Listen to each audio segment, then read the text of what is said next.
लीची देखे। लीचिया पक के एकदम गिरत बा।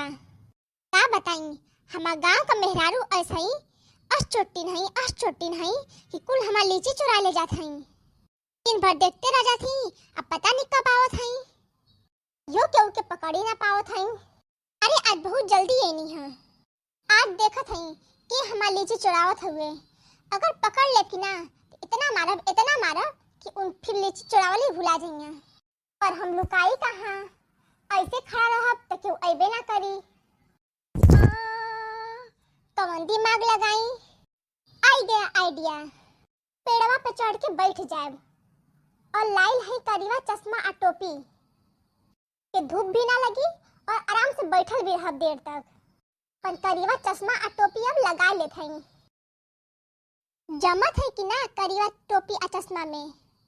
हाँ, गोरे गोरे मुखड़े पे काला काला चश्मा, गोरे गोरे मुखड़े पे काला काला चश्मा। लीची चुराने जो आए हो जाए वो खत्म, गोरे गोरे मुखड़े पे काला काला चश्मा। ऐसा कि जाइए अब हम लुका जाएं। ऐसा ना हो कि ये खड़े रहें और चुटिया कुल आ जाएं। अरे ए बहनी, यहाँ से हम केहू के दिखात त ना हई। ये देखा इतना गुच्छा लीची, ए पे बैठ के हम खाई लेत हई। नम नम नम नम नम नम नम नम नम नम नम, बड़ा मीठ बा। अभी तक चोटिनिया आई ना। अरे मोरी मैया, ई त लगत है कि करीवा बादल आवत बा।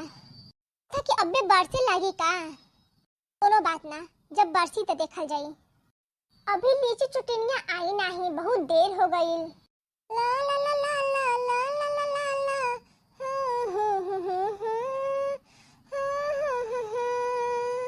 बहुत बानी से चोटिनिया ऊ के दोनों मिली आवत हई। ऐसा ना कि अब बोलब नहीं, चुपाई मारे बैठल रह। बड़ा निक लागे हो, बड़ा निक लागे, बड़ा निक लागे हो, बड़ा निक लागे। हाँ, चुरा के खाए लीची में बड़ा निक लागे, चुरा के खाए लीची में बड़ा निक लागे। अरे देखी नहीं, ओ दिन जब चुरा के लेके गलानी, खाए में बहुत ही मजा आइल। अरे हाँ लड़का जीजी, खाए में तो बहुत मजा आइल। ये तो आज फिर कहानियां लीची चुराए खातिर। ये देखी नहीं, ए जल्दी जल्दी डलिया रख के आ लीचियां भर लेती जा लड़का जीजी, नहीं तो पता नहीं कब मोटकी आ जाई। तू भी देखी नहीं ना, मोटकी खा ले हुई दूध हली और कहीं आराम से सोवत हुई की। हाँ आई लीची देखे। लड़का जीजी सही कहत हूँ। मोटको आराम से दूध थाली खा के सोया, हमन का आई ना लीची चुराए, कितना मजा आई। अच्छा गुगुटाओ, तोरा तब तो के बताई हम ना कि अब जल्दी जल्दी हिला देखी नहीं, हम जल्दी जल्दी बिन लेत हई। जल्दी जल्दी बिन ला लड़का जीजी, जल्दी जल्दी देखी नहीं, तू जल्दी तोड़ जल्दी जल्दी। ए भबाड़ का गुच्छा यही के तोड़त हई।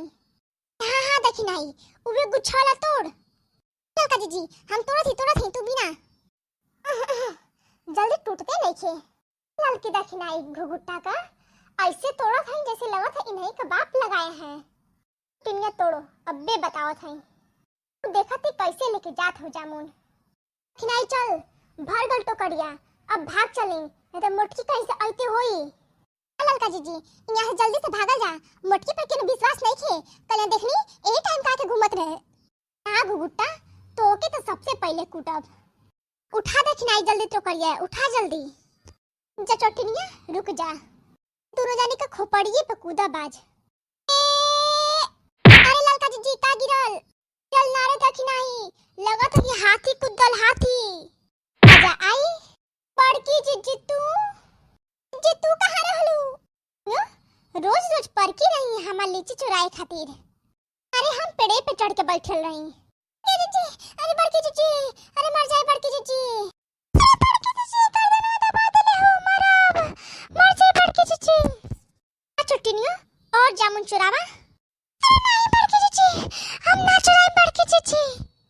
अरे बड़की जीजी माफ कर दिया, अब ना आए लीची चुरावे। ई नहीं, दोबारा फिर आवाला और बिहाने लीची चुरावे। अरे माई, अरे मर गई नी। अरे मोटकी पता नहीं का खा दिया, हाथी से भी ज्यादा मोट बिया।